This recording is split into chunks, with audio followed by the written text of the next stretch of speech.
नमस्कार, मैं हूं आपके साथ नेहा मेहता और आप देख रहे हैं हमारा खास कार्यक्रम मातृभूमि, जिसमें आज हम सुनाएंगे सियाचिन ग्लेशियर की कहानी और समझेंगे कि क्यों इसे दुनिया का सबसे ऊंचा युद्ध क्षेत्र कहा जाता है। सियाचिन की चर्चा हम अक्सर सुनते रहते हैं। सियाचिन ग्लेशियर हर भारतीय के दिलों और दिमाग में बसा हुआ है।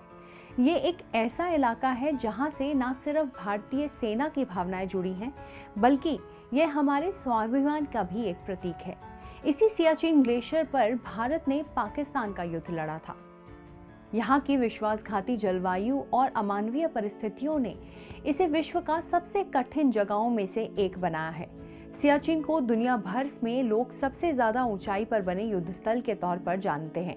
हालांकि भारत पाक नियंत्रण रेखा पर स्थित इस क्षेत्र का प्राकृतिक इतिहास भी है। सामरिक रूप से यह भारत और पाकिस्तान के लिए बेहद ही महत्वपूर्ण है। सियाचिन समुद्र तल से करीब 5,753 मीटर की ऊंचाई पर स्थित है।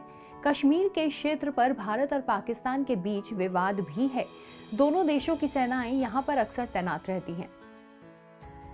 सियाचिन को भारत का सबसे बड़ा जबकि दुनिया का दूसरा सबसे बड़ा ग्लेशियर कहा जाता है।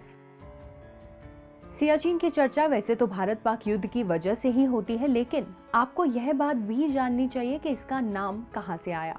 सियाचिन का नाम तिब्बती भाषा बाल्टी से निकला है। इसमें सिया का मतलब गुलाब जबकि चीन का अर्थ है बिखरा हुआ। इसे बर्फीले रेगिस्तान की तरह देखा जा सकता है और जहां जीवन जीना बेहद ही कठिन है।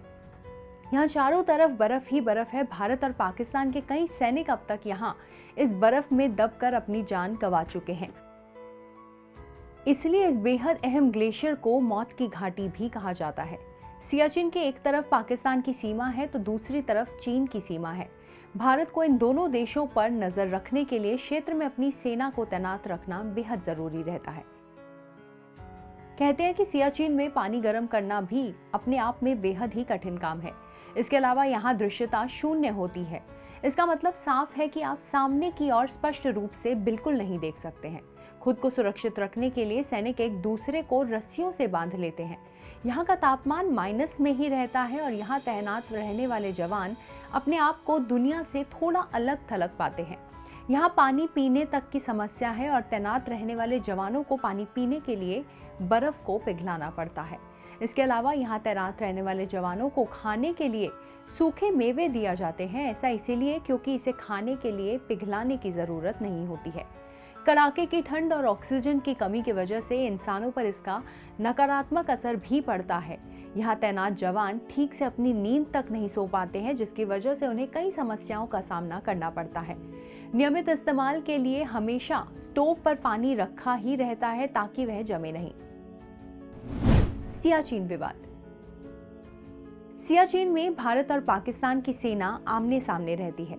कुल मिलाकर देखा जाए तो यह क्षेत्र भारत और पाकिस्तान दोनों के लिए ही मूंछ का सवाल है। चीन और पाकिस्तान पर पैनी नजर रखने के लिए भारत के लिए यह काफी क्षेत्र महत्वपूर्ण है। पाकिस्तान की इस क्षेत्र पर नजर काफी पहले से ही है और 1984 में तो वह इस पर कब्जा करने की तैयारी में था। हालांकि भारतीय सेना ने ऑपरेशन मेघदूत लॉन्च किया और 13 अप्रैल 1984 को सियाचिन ग्लेशियर को अपने कब्जे में कर लिया। पहले इस क्षेत्र में पर्वतारोही काफी आते जाते रहते थे, लेकिन अब सेना के अलावा यहाँ किसी दूसरे के आने की इजाजत नहीं है। भारत और पाकिस्तान के बीच 1999 में कारगिल की लड़ाई के बाद सियाचिन पर भी इसका असर पड़ा। 2003 में तत्कालीन भारत के प्रधानमंत्री अटल बिहारी वाजपेयी और पाकिस्तान के प्रमुख जनरल परवेज मुशर्रफ ने बातचीत से समस्या का समाधान निकालने की कोशिश की। 2003 में ही भारत और पाकिस्तान के बीच युद्ध विराम की संधि हो गई। उस समय इस क्षेत्र में फायरिंग की घटनाएं बंद हो गईं। 1984 से पहले भारत ने इस क्षेत्र को रेगिस्तान मानते हुए छोड़ दिया था। हालांकि अब साल के 365 दिन यहाँ भारतीय सैनिक तैनात रहते हैं और देश की सबसे खतरनाक सरहद की रक्षा करते रहते हैं। सियाचिन की ठंड का अनुमान इस बात से लगाया जा सकता है कि यहाँ कभी कभी तापमान -70 डिग्री सेल्सियस तक चला जाता है। यहाँ जीवन जीने के लिए मशक्कत करनी पड़ती है।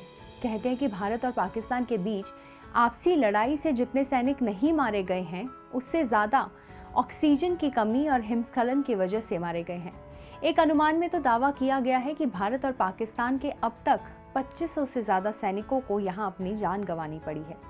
आज के एपिसोड में इतना ही। अगले एपिसोड में हमारे देश की एक ऐसी ही और कहानी के साथ हम फिर से हाजिर होंगे। तब तक के लिए धन्यवाद। अगर आप भी लेना चाहते हैं देश दुनिया की तमाम जानकारी तो आज ही सब्सक्राइब करें हमारे चैनल को। साथ ही नीचे दिए बेल आइकन को जरूर दबाएं ताकि हर अपडेट आप तक पहुंच सके।